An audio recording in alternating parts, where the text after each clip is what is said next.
Le stup qui va être vendu dans une cité, il peut être commun à plusieurs cités. En très haut lieu, c'est les mêmes circuits d'approvisionnement.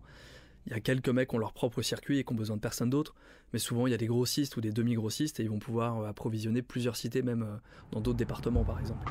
Ça va de 3-4 000 pour les points les moins florissants à 22-25 000 pour les points les mieux organisés. Ce qui explique le fait que les mecs se soient armés aussi. Ça aiguise les appétits des uns et des autres. Quand tu fais un point et que tu génères à la fin de ta journée 20 000 € de bénéfices, ou en tout cas de résultats, forcément il va falloir que tu t'équipes un peu parce qu'il y a des mecs qui vont essayer de croquer ton bénéfice.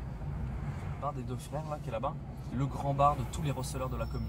Le Ferryville juste à gauche là, c'est tous les dirigeants du point, ils se donnent rendez-vous ici. Donc c'est un bon repère aussi pour quelques têtes du quartier. Ouais, on les connaît, à force d'écouter les mecs, à force d'avoir les mecs en audition, en garde à vue, d'écouter ce qui se dit, etc., on finit par se faire une idée assez précise des rapports de force dans tout un quartier. On sait qui sont les équipes montantes, on sait qui sont les nouveaux mecs, on sait qui sont les anciens, on sait qui est en tôle, qui va sortir. On surveille aussi pas mal les numéros d'écrou des mecs. Des mecs qui sont tombés il y a 7 ans et qui étaient les anciens chefs de poing. Quand on sait que ces mecs-là vont sortir, on sait que ça va faire bouger les lignes. Les rapports de force vont changer. Il va peut-être y avoir la tentation pour les mecs qui sortent de tôle de récupérer une partie du terrain qui était le leur il y a quelques années.